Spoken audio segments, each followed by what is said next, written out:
ဆုတ် TV ဘက်တီးရီးယားကြောင့် UTV ရောဂါဖြစ်တယ်ဆိုတာဘာလဲပေါ့နော်ကျွန်တော်တို့အဆုတ် TV ဖြစ်တဲ့အကောင်ကဘက်တီးရီးယားဘောက Mycobacterium tuberculosis လို့ခေါ်တယ်သူကဥလန်းချောင်းကိုရောက်လို့ရှိရင်ဥလန်းချောင်းမှာ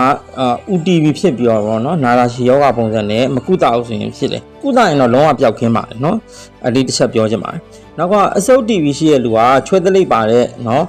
်ပိုးပါတဲ့ချွဲသလိပ်ကိုမျိုးချလိုက်တယ်ခုနပြောသလိုမျိုးချမိရနေစင်ကူးဆက်တယ်ဒါမှမဟုတ်ကျွန်တော်ထူးထူးဆန်း Mycobacterium ဘိုးဘေဆိုတာရှိတယ်ဒါကျတော့တရိတ်ဆန်တွေမှာဖြစ်တာဗျနွားကျွဲဒါမှမဟုတ်တော်ရင်းတရိတ်ဆန်တွေမှာနော်သူတို့ရဲ့ TV ကနေပြီးတော့ကျွန်တော်ကူတာဥမာထားပါငန်းတို့ကိုအစိမ်းတောက်တယ်အဲဒါကြောင့်မို့ကျွန်တော်တို့ကတနေ့နဲ့တနေ့ဟိုဒီနွားတွေမှောင်ခုတ်ကူးတာရွယ်ဖမ်းနေဆိုတာဒါမျိုးပေါ့ညကကာဝယ်ဈေးတွေအပြည့်အဝထိုးထားတဲ့နွားသားနွားထွက်တဲ့နို့ဒါတွေကိုပဲစားသင့်တာမနော်လူကြီး600လောက်ကတနှစ်လူတစ်သိန်းမှာလူကြီး600လောက်ကတနှစ်ကိုကူးဆက်နေတယ်လူ9000လောက်တည်တာဒီ Mycobacterium tuberculosis လို့ခေါ်တဲ့အဆုတ် TV နဲ့အဲ့တော့ Mycobacterium bovis ကဘယ်မှာပါလဲဆိုကျွဲနွားတော်ရင်းကောင်မှာပါတယ်နော်အဲ့တော့ wild animal လို့ခေါ်ပါလေအဲ့တော့ဘယ်မှာဖြစ်နိုင်လဲဆိုဥလန်းချောင်းတစ်လျှောက်ပါဇက်ကနေဂရင်းကနေပြီးတော့ဆုပ်ဦးထိအစားခြေလမ်းချောင်းတစ်လျှောက်ဖြစ်နိုင်တယ်တိုးတော့သူကဆို weak point လေးပေါ့တခုနဲ့သူဂျန်ရှင်းပေါ့တရားလို့ထိုးတဲ့နေရာတွေပေါ့ဥမာဥသိန်းအဆုံးပိုင်းနဲ့ဥမာကြီးအစပိုင်းပေါ့နော် intestine က small intestine ရဲ့အဆုံးပိုင်း large intestine ရဲ့အစပိုင်း EVOC ကဂျန်ရှင်းလို့ခေါ်တာပေါ့နော်အဲ့နေရာမှာတော့အဖြစ်များတယ်ဘာလို့ဆိုတော့သူက cell လေးကပြောင်းလဲမှုဖြစ်သွားတော့အဲ့ weak point မှာသူကဝင်ပြီးတော့လေနေရာယူတာပေါ့နော်ဆိုတော့ဘိုင်းနာမယ်ပင်ပန်းလွယ်မယ်ကိုလေးရင်ကြမယ်ပြန်ရည်ကြိတ်တွေရောက်မယ်ဝမ်းလျှောမယ်နောက်ထပ်အဆုတ် TV ဖြစ်တဲ့ယောဂါတွေဖြစ်မယ်ဥမာဝမ်းမိုက်နာရယ်ဆိုရင်ညာဘက်အောက်ဘက်နာအောင်ပြီးတော့အစာစားတဲ့အချိန်မှာပို့ဆိုးတယ်လို့ပါပေါ့နော်ဝမ်းသွားရင်လည်းအများဆုံးအဖြစ်တော့ဝမ်းပြက်တယ်တစ်ခါရန်ဝမ်းချုပ်တယ်အဲ့လိုမျိုးပေါ့နော်ပုံမှန်မှန်ဖြစ်သွားတယ်လေဥမာညာဘက်အောက်ပိုင်းကနေပြီးတော့ခုနကစမ်းမိတာမျိုးအလုံးကြီးစမ်းမိတာမျိုးနားနေရပါညာဘက်အောက်ပိုင်းမှာရှိတဲ့ idiosyncratic junction ကိုပြောရတယ်နော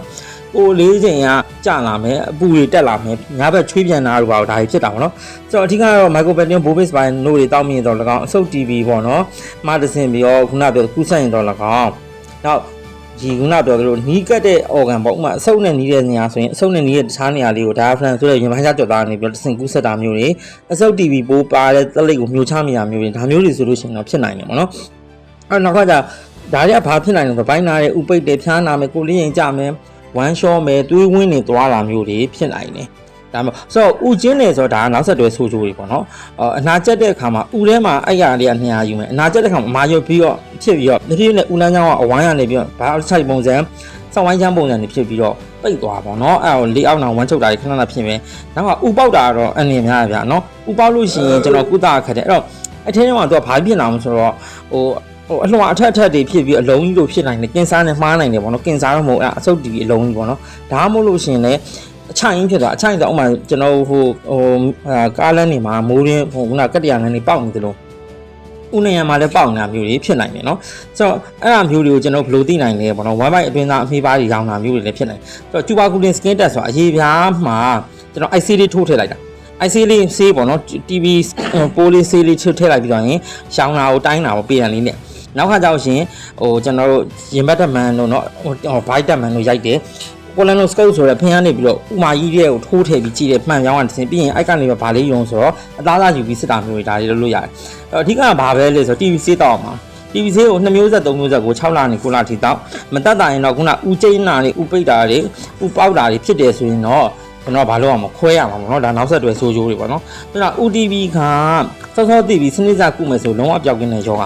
ဒါမဲ့လို့ခုနပြောဆို TV ယောဂရှိတဲ့လူတွေဒါမှမဟုတ်ကိုခါကြနေတဲ့လူတွေ HIV ယောဂရှိတဲ့လူတွေ AIDS ယောဂရှိတဲ့လူတွေဆိုရင်ဒါယောဂအလွယ်တကူဝင်နိုင်တယ်ကျွန်တော်နိုင်ငံကလည်း TV အဖြစ်များတဲ့နိုင်ငံတွေထဲမှာပါတယ်အပူပိုင်းသမပိုင်းစုံဆိုတော့လေ TV ပိုးတွေပေါက်တယ်ပေါ့နော်အခုမြင်တဲ့အတိုင်းပဲဥမာအဲ့လိုမျိုးအပေါက်တွေဖြစ်မှာပေါ့နော်အဲ့ခါကျတော့ TV အဲ့လိုမျိုးမကူးစားတာမခံယူဆေးမီလိုနဲ့ဗမာစင်းနဲ့လုံနေမယ်ဆိုရင် TV ပိုးပွားထွက်မှာမဟုတ်ဘူး TV ပိုးမထွက်လို့ရှိရင်ဘေးလူကိုလည်းကူးဆက်နိုင်တယ်လို့မိကိုယ်တိုင်လည်းဥချင်းတာဥပေါက်တာဖြစ်ပြီးတော့ဒါဆိုးကျိုးတွေဖြစ်နိုင်တယ်မနော်ဆေးရုံရောက်တဲ့မှာဥရပေါက်ပိုက်ကြီးတစ်ခုလုံးရောင်ကားပြီးတော့တွေးစိတ်တက်ပြီးသေးတာမျိုးတွေဖြစ်နိုင်တယ်မနော်အားလုံးဒီ TV ယောဂါကိုသိရှိပြီးနို့ကိုလည်းကြိုချက်ပြီးတောက်တာမျိုးတွေလောက်အောင်မနော်အားလုံးပဲကျမတို့ခံနေပြေဆုံးနေကြပါသခင်ဗျ